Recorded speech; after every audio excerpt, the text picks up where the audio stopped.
नमस्कार और स्वागत है। आज हम एक ऐसे विषय पर बात करने वाले हैं जो सुनने में तो बहुत सीधा लगता है, पर असल में शायद सबसे मुश्किल कामों में से एक है, खुद के लिए सोचना। हमारे पास थिबो मैरिस की किताब थिंक फॉर योरसेल्फ की एक हिंदी समरी है, और आज हमारा मिशन इसी के जरिए ये समझना है कि कैसे हमारे फैसले, हमारी राय, यहाँ तक कि हमारी पसंद नापसंद भी चुपके से नियंत्रित की जाती है, और हम उस नियंत्रण को वापस अपने हाथ में कैसे ला सकते हैं। बिल्कुल। इसकी शुरुआत के लिए किताब में एक बहुत ही मजेदार उदाहरण दिया गया है। सोचिए कोई एक बड़े से मॉल में घूम रहा है। ठीक है। चारों तरफ चमकीली बत्तियां, बड़े बड़े डिस्काउंट के बोर्ड्स और आप जानते हैं हर दुकान से आता हुआ संगीत। उसे लग रहा है कि वो अपनी मर्जी से सब कुछ चुन रहा है कि उसे कौन से जूते खरीदने हैं या कहाँ खाना है। लेकिन असल में मॉल का पूरा डिजाइन, हर ऑफर की जगह, यहाँ तक कि हवा में जो हल्की सी खुशबू है, वो सब उसे किसी खास दिशा में धकेलने के लिए ही बनाया गया है। ये तो बिल्कुल सच है। हम सोचते हैं मैंने ये चुना, पर असल में हमें उस तरफ धकेला गया होता है। हाँ। और सोर्स यही कहता है कि विचारों की दुनिया भी कुछ ऐसी ही है। ज्यादातर समय हम सोचते नहीं हैं, हम बस रिएक्ट करते हैं। बिल्कुल। किसी ने सोशल मीडिया पर कुछ लिखा, हमने तुरंत गुस्से में या खुशी में जवाब दे दिया। कोई न्यूज़ हेडलाइन देखी और 5 सेकंड में उस पर अपनी पक्की राय बना ली। हम विचार नहीं कर रहे, बस जानकारी पर एक तरह से प्रतिक्रिया दे रहे हैं। और आज के दौर में ये बहुत खतरनाक हो जाता है। सोशल मीडिया है, 24 घंटे चलने वाले न्यूज़ चैनल, मार्केटिंग, राजनीति, हर तरफ से हम पर जानकारी की यूं समझिए बमबारी हो रही है। हाँ, हर कोई हमारा ध्यान खींचना चाहता है। बिल्कुल। और जैसा कि सोर्स में बहुत साफ तौर पर कहा गया है, जो इंसान सिर्फ रिएक्ट करता है, उसे नियंत्रित करना दुनिया का सबसे आसान काम है, क्योंकि वह अपनी सोच का ड्राइवर नहीं, बस एक पैसेंजर है। तो अगर हमें ड्राइवर बनना है तो सबसे पहले यह समझना होगा कि गाड़ी को गलत दिशा में ले कौन जा रहा है। सोर्स के मुताबिक सबसे बड़ा दुश्मन कोई बाहर नहीं, बल्कि हमारे अपने दिमाग के अंदर बैठा है। हमारे पूर्वाग्रह यानी हमारे बायस। और सबसे मजेदार बात यह नहीं है कि हमारे अंदर ये बायस हैं, वो तो सबके अंदर होते हैं। असली मुश्किल ये है कि हम मानते ही नहीं कि हम बायस्ड हो सकते हैं। हाँ, ये सबसे बड़ा धोखा है। हमें लगता है अरे नहीं, मैं तो हर चीज को तर्क से देखता हूँ। बिल्कुल। सोर्स कहता है कि पूर्वाग्रह से बचना लगभग नामुमकिन है। ये हमारे दिमाग का एक शॉर्टकट है ताकि वो तेजी से फैसले ले सके। तो पहला कदम लड़ना नहीं, बल्कि यह स्वीकार करना है कि हाँ, मेरे अंदर भी पूर्वाग्रह है। अच्छा। जैसे ही हम ये मान लेते हैं, हम उन्हें पहचानना शुरू कर सकते हैं।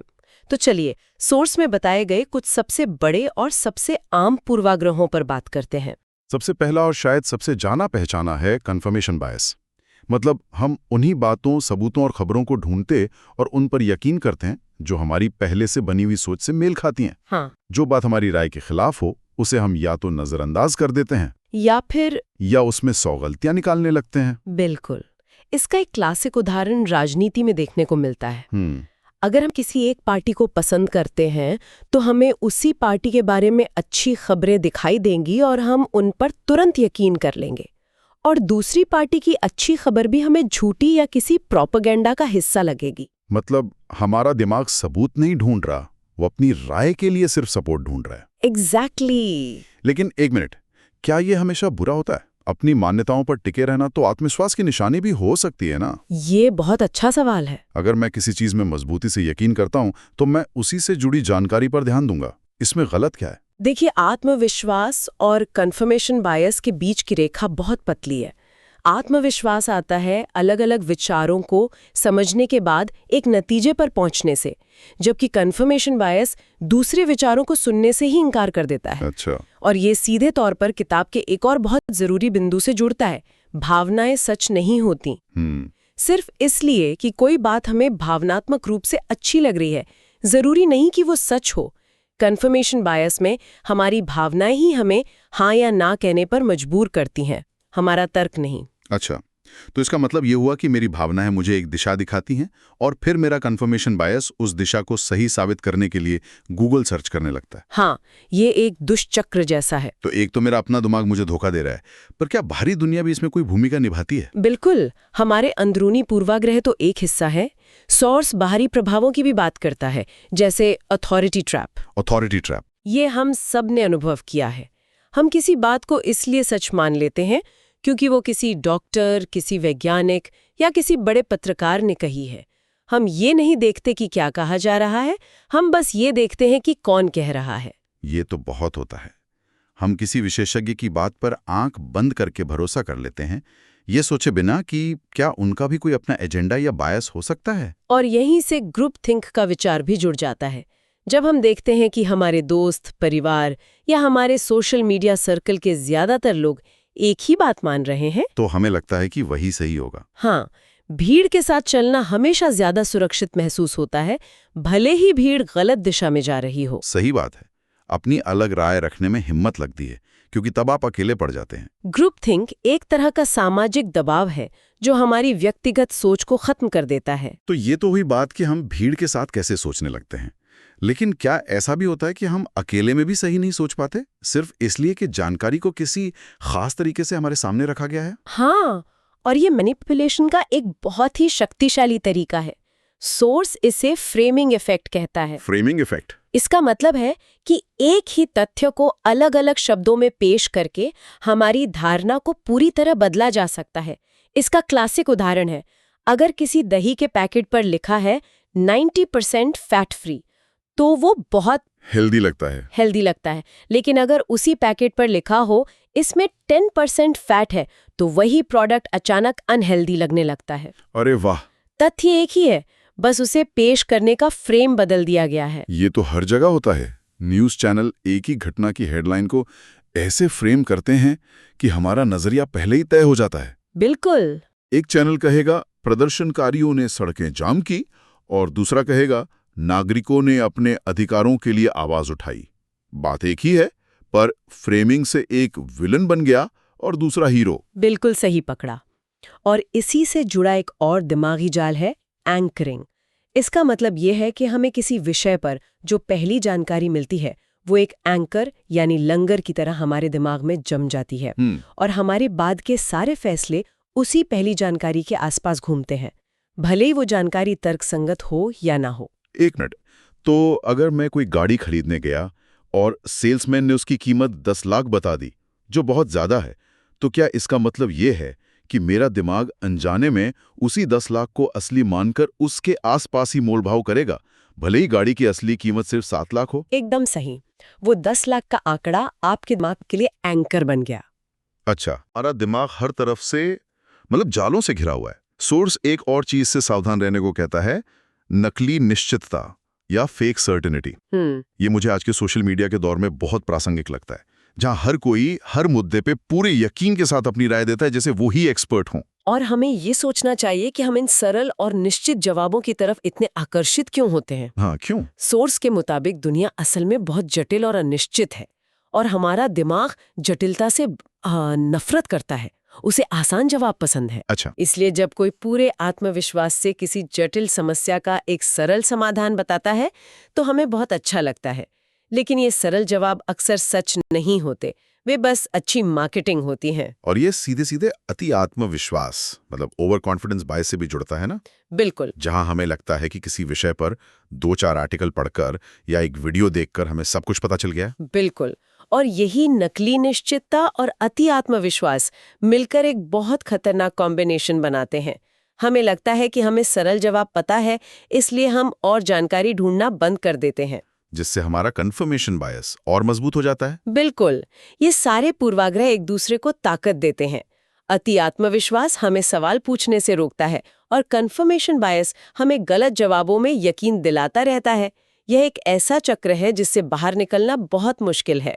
तो ठीक है, हमने समस्याओं की, पूर्वाग्रहों की और मैनिपुलेशन के तरीकों की बहुत बात कर ली।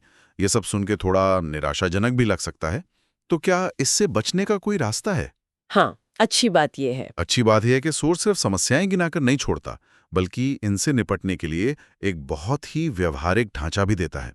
और सबसे जरूरी बात जो सोर्स कहता है वो ये है कि सोचना कोई जन्मजात प्रतिभा नहीं है, ये एक कौशल है, एक स्किल है। इसे जिम में मसल्स बनाने की तरह ही अभ्यास से बेहतर किया जा सकता है। हाँ, और वो ढांचा बहुत ही सीधा और शक्तिशाली है। इसे हम एक तरह का मेंटल फर्स्ट एड किट कह सकते हैं। मेंटल फर्स्ट एड किट, वाह! इसमें 3 मुख्य कदम हैं। सबसे पहला और सबसे जरूरी कदम है रुकें। पॉज। रुकें। जब भी आपके सामने कोई ऐसी जानकारी आए जो आप में एक मजबूत भावनात्मक प्रतिक्रिया जगाए, गुस्सा, डर या बहुत ज्यादा उत्साह, तो तुरंत रिएक्ट ना करें। सोर्स सिर्फ 10 सेकंड रुकने का सुझाव देता है। बस 10 सेकंड? बस 10 सेकंड की गहरी सांस। ये छोटा सा ठहराव आपके दिमाग को भावनात्मक रिएक्ट मोड से निकालकर तार्किक रिस्पॉन्ड मोड में ले आता है। ये सुनने में बहुत आसान लगता है, लेकिन करना शायद उतना ही मुश्किल, खासकर जब कोई आपको उकसा रहा हो। बिल्कुल मुश्किल है। मैं खुद रुकने वाले नियम का इस्तेमाल करने की कोशिश करती हूँ। कल ही मुझे एक ऐसा ईमेल आया जिसे पढ़कर बहुत गुस्सा आया। मेरा मन किया कि मैं तुरंत एक कड़ा जवाब लिखूं। लेकिन मैं 10 सेकंड रुकी, अपनी कुर्सी से उठकर कमरे में टहली और जब वापस आई तो मुझे एहसास हुआ कि मैं उस ईमेल का मतलब ही गलत समझ रही थी। वो 10 सेकंड मुझे एक बड़ी गलती करने से बचा गए। ये एक बहुत शक्तिशाली उदाहरण है। तो पहला कदम है रुकना, दूसरा कदम क्या है? दूसरा कदम है सवाल करें, क्वेश्चन। जानकारी को बस स्वीकार न करें, एक जासूस की तरह सोचें, सबूत मांगें। सबूत मांगें। अपने आप से कुछ सीधे सवाल पूछें। इस बात का क्या सबूत है? ये जानकारी कहाँ से आ रही है?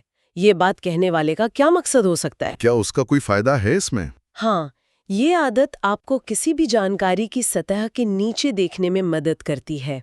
और तीसरा कदम शायद सबसे रचनात्मक है, विकल्प सोचें, ऑल्टरनेटिव। हाँ, अपने आप से पूछें, क्या इसका ठीक उल्टा भी सच हो सकता है? या इस स्थिति को देखने का कोई और नजरिया हो सकता है? ये आदत आपको एक ही विचार में फंसने से बचाती है। उदाहरण के लिए, अगर आपकी कंपनी का कोई प्रोजेक्ट फेल हो जाता है, तो एक विचार ये हो सकता है कि हमारी टीम ने अच्छा काम नहीं किया, जो कि सबसे आसान जवाब है। बिल्कुल। लेकिन एक वैकल्पिक विचार ये भी हो सकता है कि शायद हमारा लक्ष्य ही ठीक नहीं था या बाजार की स्थिति बदल गई थी। जैसे ही आप विकल्प सोचते हैं, आपका दिमाग समस्या को 360 डिग्री से देखने लगता है। तो रुकें, सवाल करें और विकल्प सोचें। इस फ्रेमवर्क के अलावा सोर्स में आंकड़ों पे ध्यान देने की बात भी कही गई है, भावनाओं की बजाय। हाँ, क्योंकि कहानियां और भावनाएं हमें आसानी से बहा ले जाती हैं, लेकिन आंकड़े हमें जमीनी हकीकत दिखाते हैं। सही बात है। अगर कोई कहता है कि ये प्रोडक्ट देश में क्रांति ला रहा है, तो ये एक भावनात्मक दावा है। सवाल पूछें, कितने लोग इसे इस्तेमाल कर रहे हैं? पिछले साल की तुलना में बिक्री कितनी बड़ी है? आंकड़े मांगना भावनाओं के धुंधलके को साफ कर देता है। बिल्कुल। और अंत में एक बहुत जरूरी बात जो सोर्स कहता है, भीड़ के हिसाब से नहीं बल्कि अपने लक्ष्यों के हिसाब से निर्णय लें। हाँ, ये पूछना कि क्या ये फैसला मुझे मेरे लक्ष्य के करीब ले जाएगा, ज्यादातर लोग क्या कर रहे हैं ये जरूरी नहीं है। जरूरी ये है कि आपके लिए क्या सही है।